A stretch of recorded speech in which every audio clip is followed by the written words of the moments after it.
This is all wrong. I shouldn't be up here. I should be back in school on the other side of the ocean.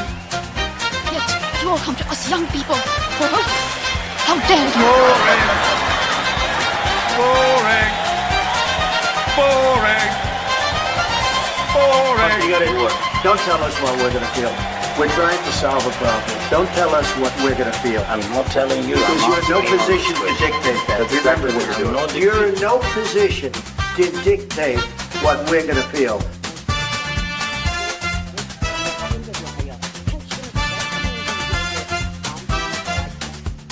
I call again for an immediate ceasefire in Gaza, the return of the sausages, the hostages. How can we have a Prime Minister who says return of the sausages in a keynote speech? Anyway, welcome. It's Lembit Öpik live here on Unprecedented TV, where we find the facts, kill the spin, and tell it like it is as best we can. So good you could join us. And big news from Unprecedented. We're very close to launching the formal schedule. What does that mean, you might ask? It means that you'll be able to predict and see what's on when. But fear not, if you actually have a real life and you do work, and you can't watch us all the time, it all goes into the archive too. And then you can compare the predictions we make with the real world. Isn't that exciting? Puts us under pressure. But so far, we've been proved almost correct on almost everything. Let's see if we're correct today. If you're watching this live and not in the archive, you may have been aware that the Liberal Democrats, the party with the third largest number of MPs in British Parliament, has just finished its conference. 72 MPs, I think they were pretty much all there, were watching as the leader, that's Ed Davey, made one of his characteristic speeches. By that I mean characteristically negative about Donald Trump, the United States, and Nigel Farage. Apparently, he was issuing a challenge to you, dear voter, if you live in the United Kingdom, on deciding whether Nigel Farage or Ed Davey would be the better choice. He's written off Labour and the Liberal Democrats, and we'll talk about that with my guest in a short while. But is Ed Davey a credible alternative to the man most likely to be the next Prime Minister, Nigel Farage? Now, let's remember, Ed Davey is the man who decided to make his leadership characterized by stunts, everything from Thorpe Amusement Park through to throwing himself into the water. Ed Davey has not been backwards and coming forwards with antics. But is that what you want from a party leader?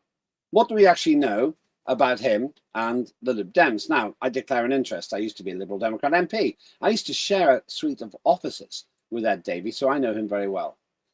My advice to him would have been, be serious.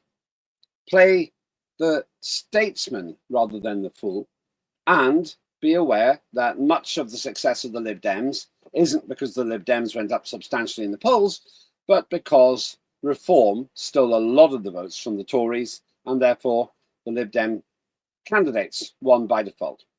But that's not the way it's been portrayed by Ed Davey. Unfortunately for him and the party, there's a certain amount of denial going on here. They don't seem to understand that their success was directly connected with the success of Reform and the failure of the Tories. It turns out there's only a couple of dozen seats left for the Lib Dems to hive off from the Conservatives, in the sense that they're in second place in those seats. So it looks to me like the Lib Dems may already have peaked.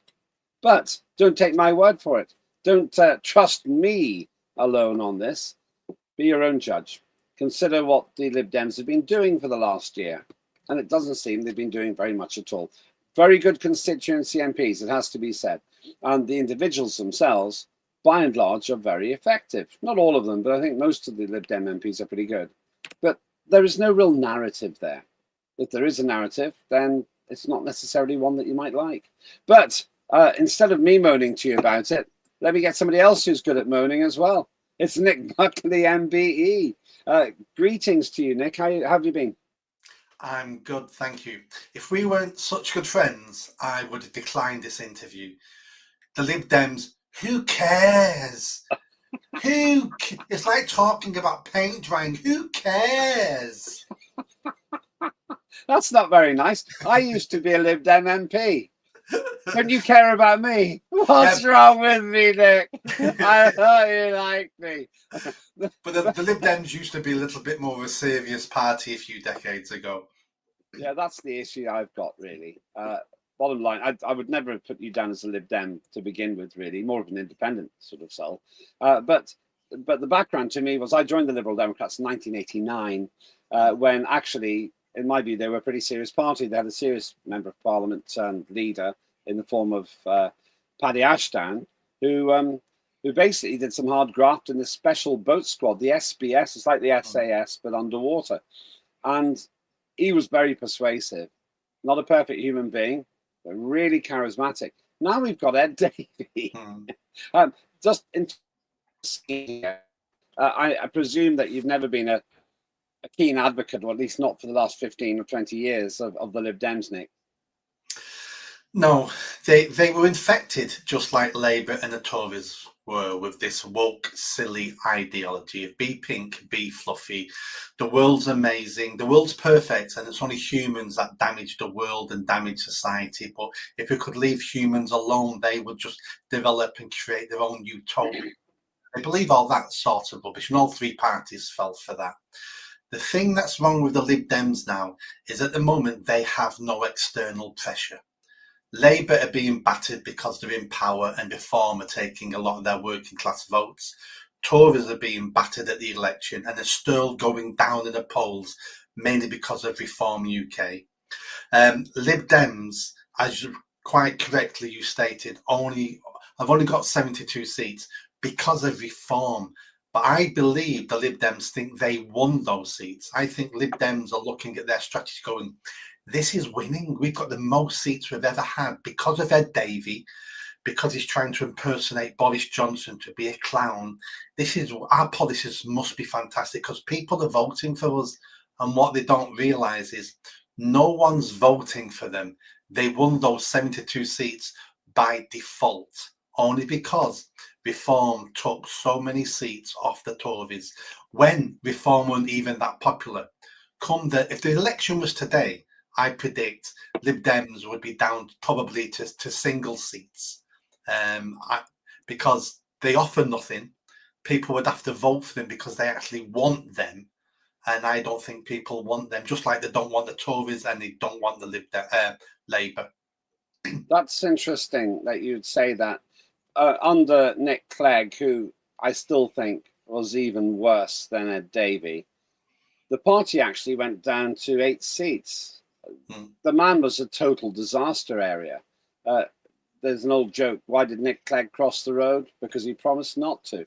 And the guy was just morally bankrupt when it came to libertarianism. He supported no platform, the censorship of non-violent extremists at university campuses. Now, think about that. In other words, people who weren't even breaking the law or advocating the breaking of the law, but just had, in the views of somebody, undefined extreme views, should be censored. That's the absolute antithesis of why I joined the Lib Dems. I joined the Lib Dems because at that time it was libertarian. They wanted the world to be free. But then we had Nick Clegg, and I think that's when the rot really sets in. Oh, yeah, and then don't forget, Nick Clegg then went to work for Facebook at the height of Facebook controlling all the information we can see and banning people off the platform and doing what governments told them to do. He went to work for them for millions of dollars a year. Why do you think they accepted him, by the way? Oh, I think because he fitted in with their ideology. He had lots of he was Deputy Prime Minister. He had lots of contacts in the UK and across Europe. And I think they wanted to use him, just like anybody employs anybody. He had skills, he had contacts, he had the experience that they thought they could monetize. And yeah, I don't think he's done a particularly brilliant job there, to be honest with you. That's my view. I'm not his boss or his line manager, but you just look at the way that Facebook has, I know, staggered from problem to problem. There he is, self-satisfied git. I met him once in Stockport in Greater Manchester when he was Deputy Prime Minister. I was a part of an event looking at illegal money lending, and he came along to give a talk, and I spent a minute or two talking to him. What did you think? Like all politicians, he came across very nice. Yeah, I've had a different experience of him, really. I think he was completely empty, just a vapid, an empty vessel. I actually cited a quote from the poem The Hollow Man. We are the hollow men. This is how it ends, not with a bang, but a whimper. And I think that's pretty much what we got with him. But anyway, that's the old days. Let's talk about a more serious leader now, and that is Ed Davey. I mean, let's think about the sort of serious impression that he's given. There he is. There he is. Thorpe Park. Does he look like a prime minister to you?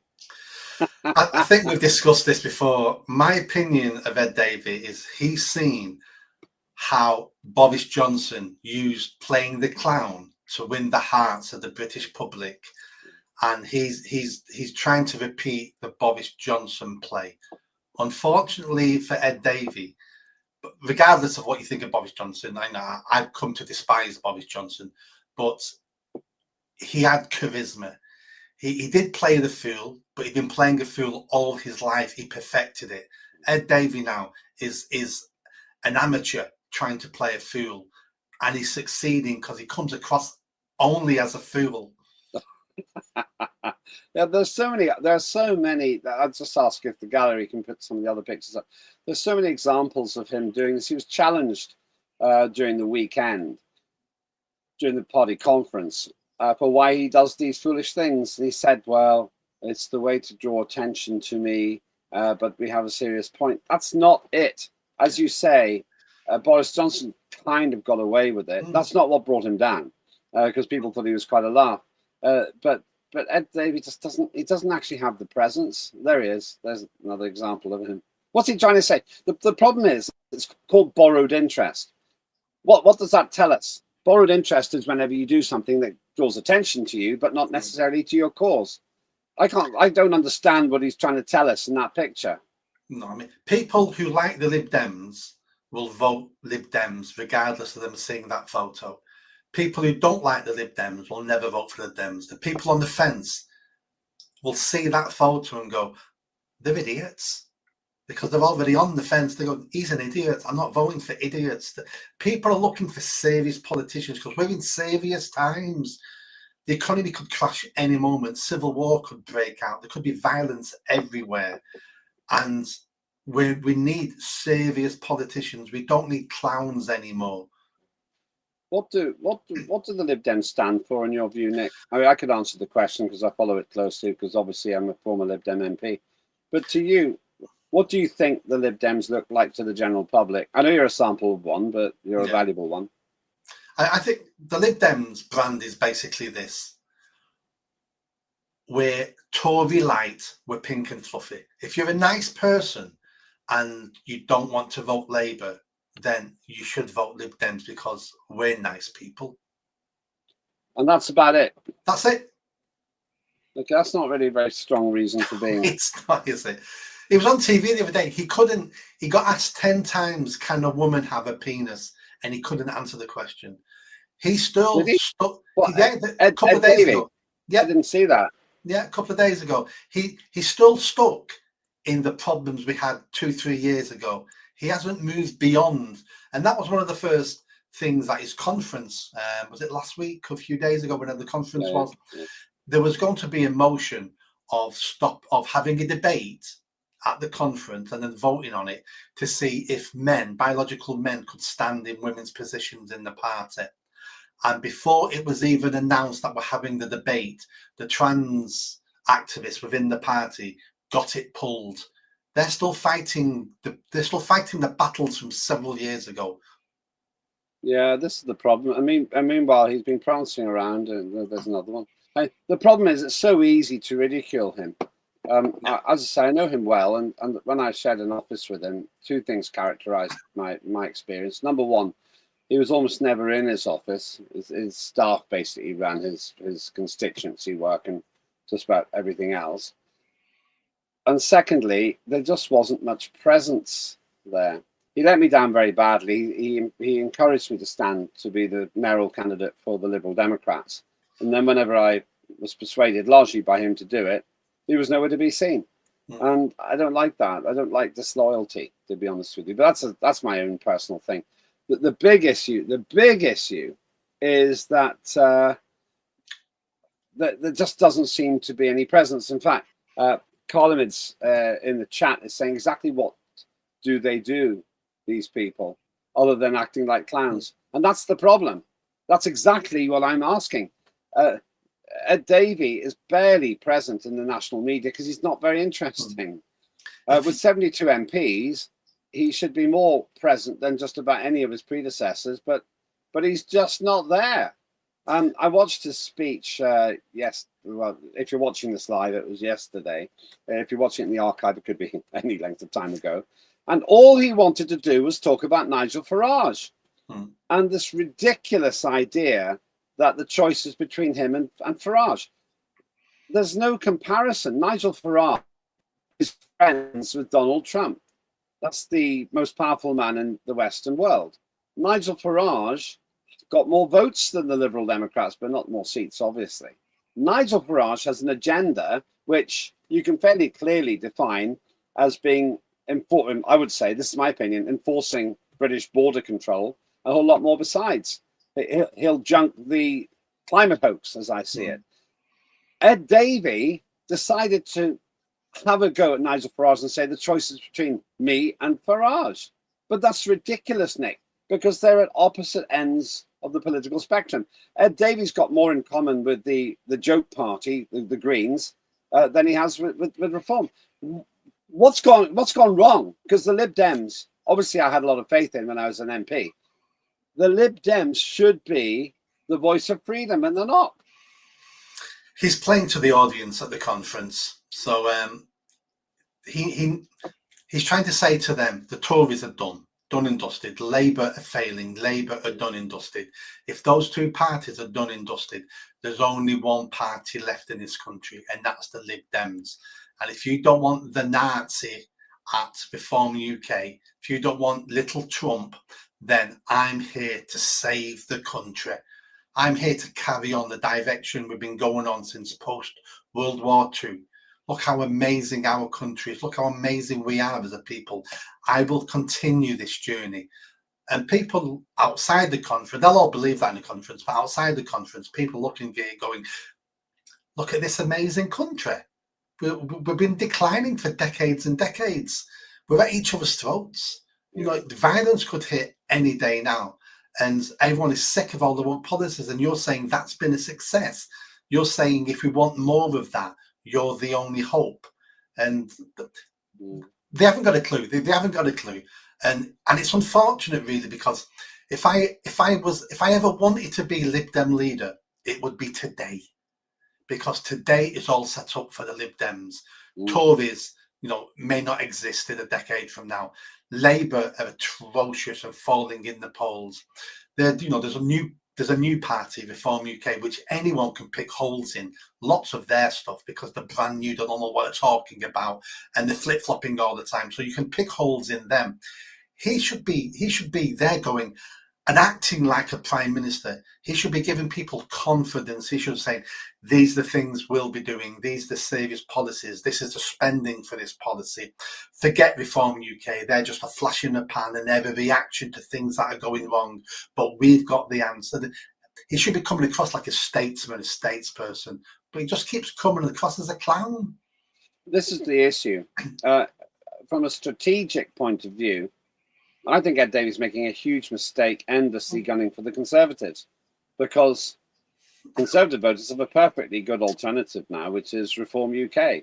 Yeah. And I would personally say, Nick, that if I was a Conservative voter, I'd be much more likely to go to Reform than the Lib Dems for three reasons. First of all, Ed Davey doesn't come across as credible. He comes across as a clown, as Carlamid says in the chat.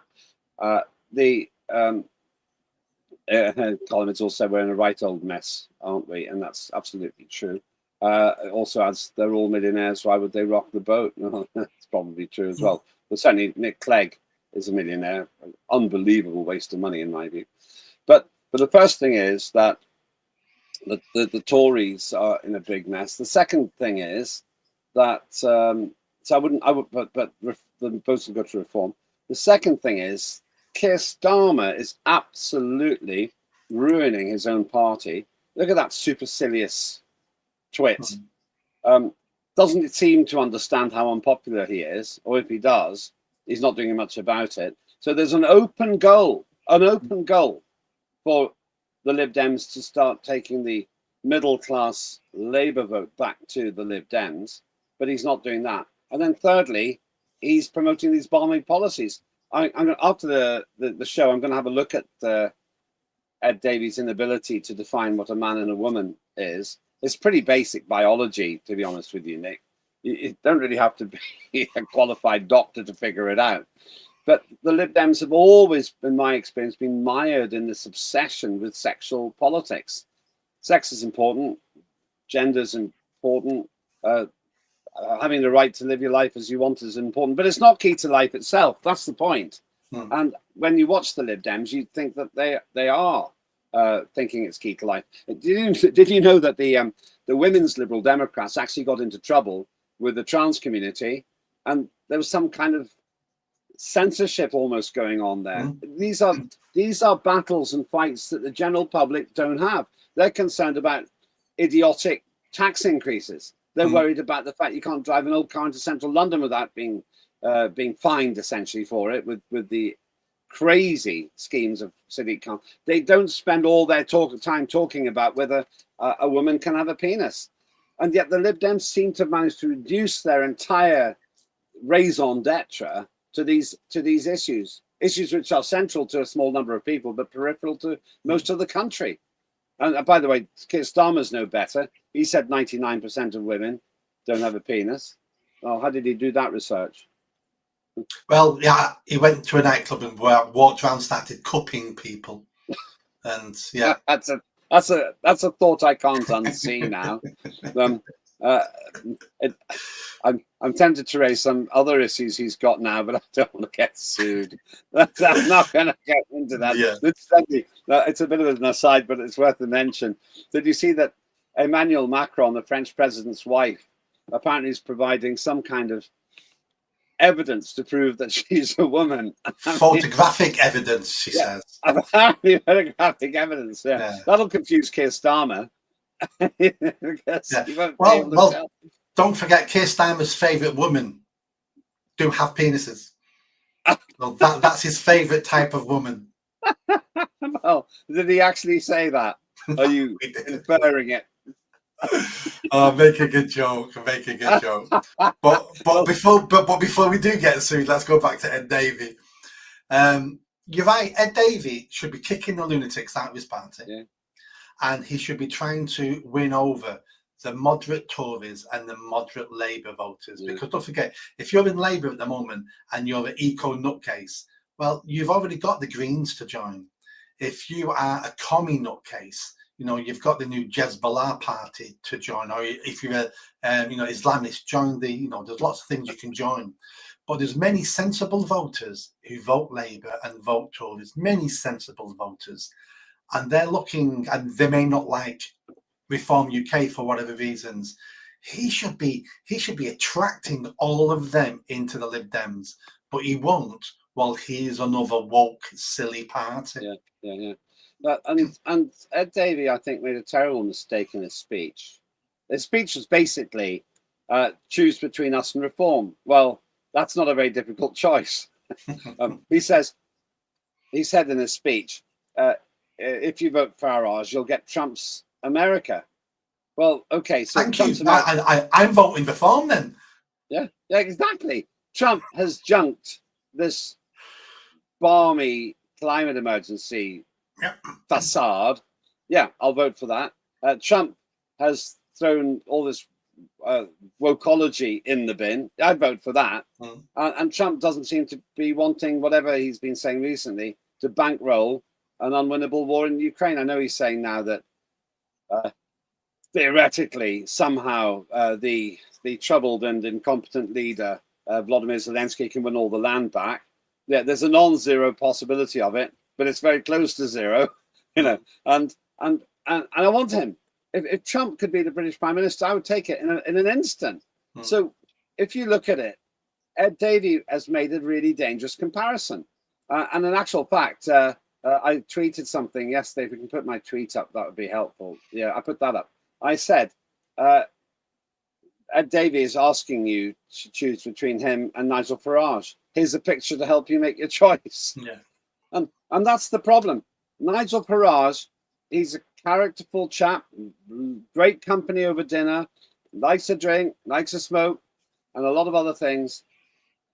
But he comes across as the sort of man who could occupy Downing Street with credibility. Look at Ed Davey throwing himself into the water for some obscure reason. Even though I don't think people care that much about. They do care about who the leader is. I don't care, but people do care. There's too much competition on the left of politics, and people like Ed Davey and all the others, what they've not realised is the Overton window was moved. And what they don't realise is post-Second World War, that globalism now is coming to an end, and they think it isn't. They think Farage is the new baddie. And if we can pick on him, it makes us look like leaders. And the people are really behind us. This is a flash in the pan. Reform UK won't do anything. Reform UK will burn out. And then at least we can say, look, we were always there. We were always for the British people. And I just don't think they realise not only has the country changed, Europe has changed, the world's changed, and they're just behind the times. They can't see it. The reason why they can't see it is they don't want it to be true. Yeah, do you want to just explain the Overton window?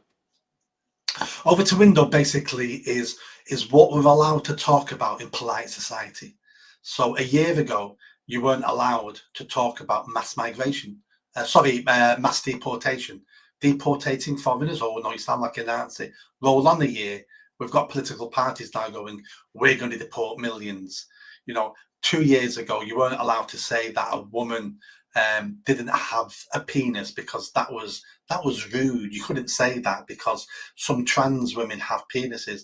Move on 2 years. Virtually everyone's going, women don't have penises. So it's what you're allowed to talk about in polite society. All right. Yes. The Overton window, which has made Overton very famous. Naming it after Overton. Overton named it after Overton. I wish I'd thought of that. If I could call something the Öpik window, that's fine. But the Overton window does tend to define, as you say, what we can talk about in polite society. I think Charlie Kirk, who was murdered, I think he talked about the fact that Donald Trump had moved the Overton window in America to a new place. What I think Donald Trump has actually done is shift the political debate to where most people really are. But they've been afraid to say it because they think, oh, well, if I challenge the woke transsexual agenda, then I'll be regarded as a homophobe. Or if I question the climate emergency, I'll be regarded as a climate change, in brackets, Holocaust denier. And I think that Donald Trump has successfully done what the late Charlie Kirk is right. He said Charlie Kirk was indeed part of that movement. And Ed Davey's done nothing to shift anything anywhere. Well, if you look at him when he's in the water and he's got those costumes on, it looks like he's shifted a load of pies. Yeah, I said the other day that if the Deputy Prime Minister, who would have predicted it, the Deputy Prime Minister, David Lammy, lost his job in Parliament, then he could work as a junior taste monitor in Greggs, which is the bakers. If you're watching this internationally, very successful bakery shop in Britain, chain. And I can't remember who said it, and apologies if you're watching, but what made me laugh out loud is somebody responded to that tweet by saying, yes, he can bankrupt the company one pie at a time. Which I thought was quite good. So we've got Ed Davey probably correctly saying that Farage is the one to beat.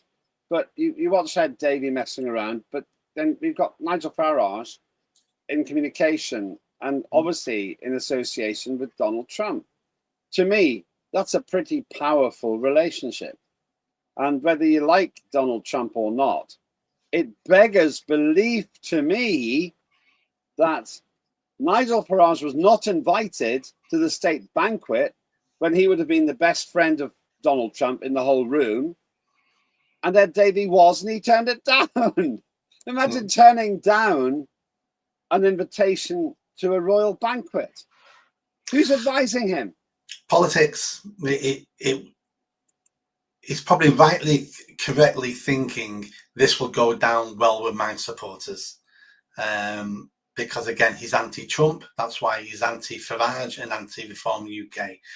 He's trying to paint the right of politics as nasty, evil, not to be engaged with, beyond the pale. That's how you get violence, when you keep painting your political opponents as beyond the pale. And not attending that dinner is a signal for that. Donald Trump is not good enough for me to sit down with. He may be the most powerful man in the world, but it's just virtue signaling all the time. And that's all the Lib Dems can do, is virtue signaling. And again, I'll say it again, he doesn't understand the world's changed, the country's changed. It doesn't matter anymore now.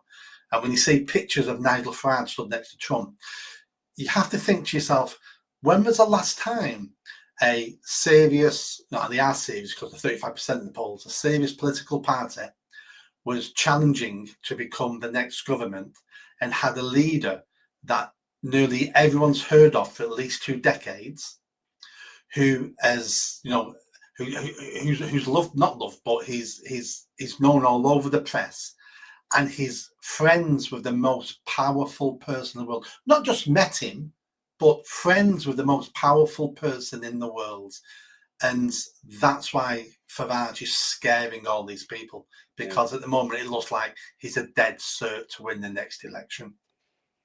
Partly with the TV station, there's quite a lot of competition in the media world, and I see some of my competitors moaning expressly about me. I'm always happy when that happens, because it means that we're the people to beat, if you like. We're the people that they're benchmarking against. And I think what Ed Davey doesn't realise is this. The Tories under Kemi Badenoch are going nowhere. They're going down, actually. The poll rating is going down. Keir Starmer couldn't be doing a better job of ruining his own party. So they're both impotent.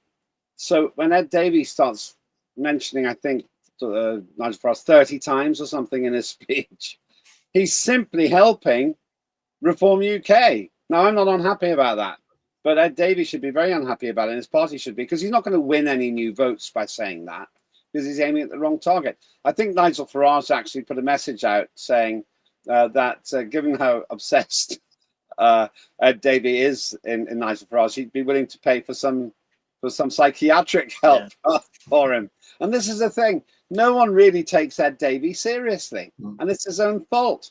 And then we get back to that. I don't know if we can get that picture up again of Ed Davey throwing himself in the water, but if we can get that up, we got Nigel Farage looking like a prime minister, draping himself in the flag in a serious way. Yeah, that's it. Thank you. Ed Davey doing this, and then even more embarrassingly, they handed out British Union Jack flags and all this at the conference. So, well, we're British too. We agree with the United Kingdom, but all of it builds Farage. I remember Do It All used to have this advert saying, how do you do it all, do it? And it looked like a B&Q ad, because they were obviously aiming at B&Q. And every time I saw it, I thought about B&Q. and so when I saw, Do It All has now gone bust, probably because of their dreadful marketing. But when I watched the Lib Dem conference, I just kept thinking reform. Here's the thing. Don't buy Coca-Cola. Oh, I better buy a Coca-Cola. When I saw the conference and waving all the flags, I thought something slightly different. I looked at it and I thought straight away, we're winning. We're pushing left-wing woke parties into adopting our flag and waving it and celebrating being British. We haven't seen any parties do this for decades and decades. And they're doing it because they're scared. They can see power slipping from their hands. They can see the Overton window changing. They can see the support for Nigel Farage and Reform. And they're going, we need some of that. And if we don't wave the flag, we're going to lose support because people think we're anti-British, anti-English. So they've started waving the flag. I'm happy with that. I'm happy that we're pushing other parties down the road we want them to go. It's a win. And they think it was a win for them. It wasn't a win for them. They look weak. They look pathetic. They look like they're following the people. And we need political parties that lead the country, not just follow what's ever popular at the time. So win. Yeah, you're quite right. And Nigel Farage looking very happy in that picture must laugh every time any of the other parties attack him. Keir Starmer attacks him. Kemi Badenoch doesn't attack him very much, but then we don't hear much from Badenoch. And Ed Davey attacks him. Well, if everyone's attacking you, you're probably in the lead. and as a result of that, and this Overton window, which I think we've quite comprehensively explained now, the Overton window has shifted so that Nigel Farage is right in the middle of that window. Somebody said to me, the problem with the Liberal Democrats is the Overton window has shifted so fast and so far that they're likely to fall out of it. And I think that's true. When you look through that window, you see Nigel Farage. When you look at the public, when you listen to the public, you hear Nigel Farage. Why? Because he wants to orders. And as Nigel Farage himself said the other day, when people ask him, why would you take such a radical position? His answer is, it only seems radical to you because we've gone so far away from common sense. I'm paraphrasing, but that's essentially what he said. So we've got Nigel Farage in the right place at the right time and Ed Davey in the wrong place at the right time, because Ed Davey isn't the man who can deliver anything substantial, I think. And basically, maybe that picture is a metaphor of what he's doing to the party. I'm not sure. If you can't make hay while your political opponents and it's raining all over them, if you can't make hay then there's nothing you can do. Like I said before, Labour are done. Tories are still failing. The Lib Dem, this is a perfect opportunity for Lib Dem to show what they're about, attract votes and grow the party. And if they can't do it now, then they're never going to do it. And apart from Nigel Farage, we don't have any leaders of any parties who are decent politicians. You know, we've got Keir Starmer, a middle manager. Kemi Badenoch, people thought she was going to be good, but she's completely failed. Look at Ed Davey. Look at the lunatic who now leading the Greens. He thinks he can hypnotise women to get bigger breasts. That's what he was. That's what he was selling 10 years ago. Of course. He then denied it in some mealy-mouthed way and then apologised. This is how amateur he is. He denied he did it and then he apologised for doing it. It's ridiculous. Well, I wish he'd stop hypnotising me because my breasts are getting bigger. So I just wish he'd stop doing it to me. But you look at all the leaders. None of the leaders are decent. None of the leaders inspire you. Regardless of if you like Nigel Farage now, and I've got real doubts about Nigel Farage and Reform UK, but you look at him and you go, I'd vote for Nigel Farage. Look what he's saying. No, he's a serious politician. He's coming up with answers to our problems. I'm not saying the answers are going to work, but at least he's got some answers. At least he's saying these are the solutions. I'm going to tackle the big problems. He's not just tinkering with the edges. But all the other leaders, I mean, Keir Starmer is the dead duck prime minister. He can't do anything and won't do anything. Kemi Badenoch is scared stiff of upsetting other MPs who all seem to be left-wing Lib Dems in her party. The Greens are irrelevant. Lib Dems can't make any gains when everybody else around them is failing. It's just, at the moment, it's the Nigel Farage show in British politics because he's the only one who's a good communicator and seems to be coming up with solutions to problems. And that's what people want to hear. People want to hear, can you fix what's going on? Can you fix it? And he said, when he said, no ifs, no buts, if you come here illegally, you get sent back and you don't get the chance to claim asylum. And then the wokerati went, oh, You can't say that. Of course you can. Of course you And, can. oh, the outrage of having flags on lampposts. Go to America. People have flagpoles in their garden with the stars and stripes. No one thinks that's jingoistic. Nick, if you had one piece of advice for Ed Davey, what would it be? My initial piece of advice would be find a better leader, then resign so they can take your place. But if he's not going to do that, which politicians never do that, my advice would be try to be the party you were 2-3 decades ago. Try to be a serious alternative, because at the moment you're perfect to take all the middle voters off the Tories, off Labour. I know lots of Tory voters who are looking for an alternative. They don't, for whatever reason, they don't like Farage as a person, so won't go to Reform. They're looking for a serious party to vote for. There'll be lots of Labour voters in the same position. I'm a Labour voter. I don't like Labour anymore. I'm never voting Tory, but the Lib Dems are mental. If you can become a serious politician with serious policies and start explaining how he's going to solve some of our major problems, then he could attract so many votes.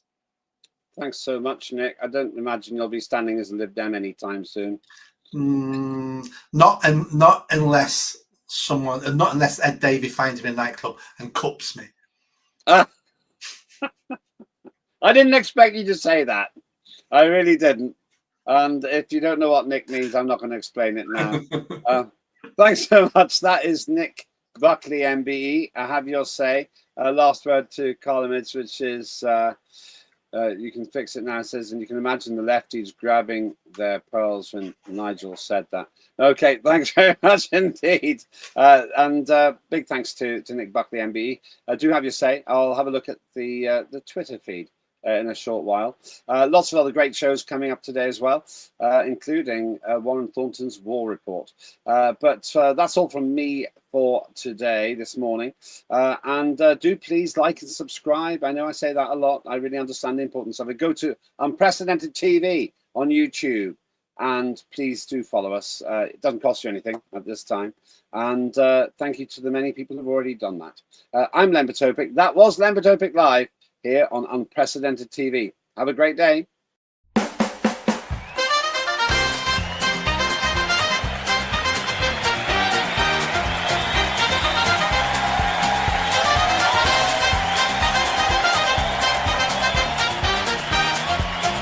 Immediate ceasefire in Gaza. The return of the sausages.